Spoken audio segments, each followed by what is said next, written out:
Alright, so I'm going to ask you, Darrian, what initially sparked your interest in bodybuilding and how has it like evolved over time? Okay, so initially starting going to the gym and training, etc. like that, was when I was playing rugby. I was fast, but I was small. So obviously to take out the big boys, I needed to go to the gym, train. I fell in love with that more. But then also on a personal side as well, like I wasn't confident enough in myself. So I thought maybe get a bit bigger, you know, that'll help out a lot. It's all for protection as well, for myself and others. And also like my dad as well, because he suffers from like a condition where he has really severe like back pains. Like out of nowhere, it will just hit him.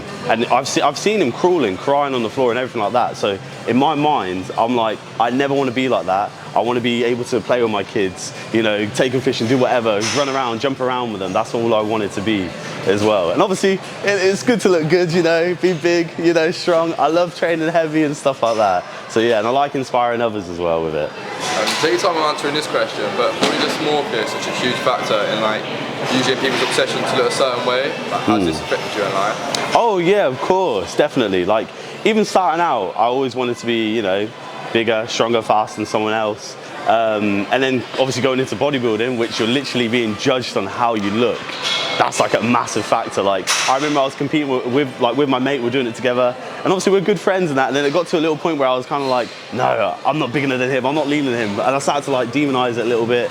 And even looking at like influencers online and stuff like this, like even today I don't think I am big enough. I'm not big just yet, but I am content with that. I'm happy. I know I'm not big enough, but I know it takes time and things like this, like certain things like my chest, my arms, I want bigger, but it affects you mentally, but you just need to learn how to like deal with it and things like this as well. So you just mentioned about it being seeing people here doing working out and that's what affects you, but how about social media wise, seeing guys on telly or social media? Oh yeah, massively. Like you always see you know, this big guy here, bigger, leaner, all of this like that, like all the bodybuilders, influencers and everything like this.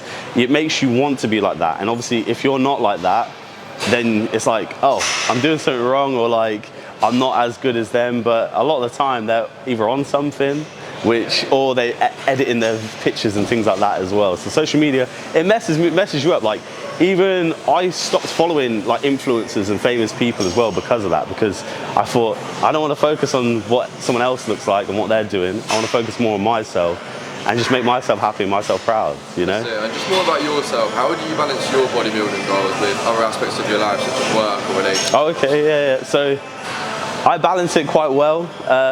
Obviously now I'm a father, so literally I got a little 1.5-year-old. So I used to be training like 6 times a week.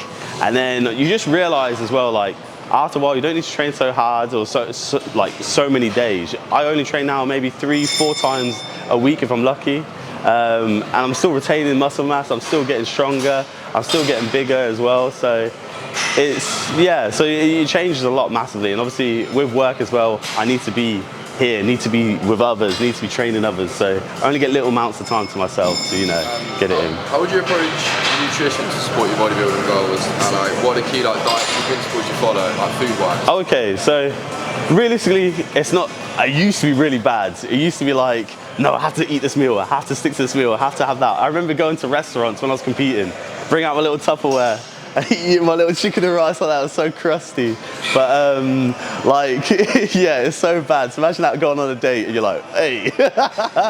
But now, you just learn to be so flexible. You learn it's not that, you don't need to be that harsh on yourself. You can still have like a bad day eating a pizza or whatever, or a whole cheat day, if you want to call it like that. And then as long as you're good for the rest of the week, hey, it's okay. I still eat crisps, chocolates, whatever. As long as I stick to my main stapled meals, I'm all good. Stuff like that, yeah. And just last question, you mentioned taking steroids earlier in what you were saying.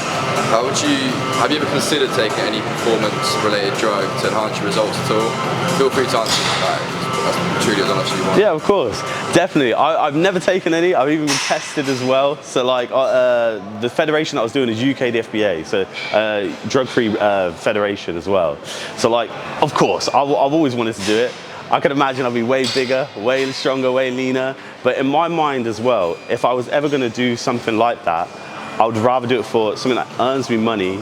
Like, let's say if I compete, become an IFBB, or even do like you know, influencers, being a model, because you're shortening your life at the end of the day. And also, I don't know, imagine if I take something and then boom, I have a heart condition. That's it, screw me over, mess up my kidneys or something like that. So it's very, very tempting. I do want to do it, but also I'm a little bit scared about doing it as well. So yeah. You mentioned earlier about your competition and how they took you out randomly to drug test you. How was that? Oh, it was so weird. I remember winning on stage, you know, I'm then walking off and this guy's like taking me down the corridor and literally hands me a cup, standing right behind me, like not even a meter away. And he's like, yeah, just be in that cup and all of this. It was such a weird experience. I've never done it ever in my life, but it was quite funny. It was weird, yeah.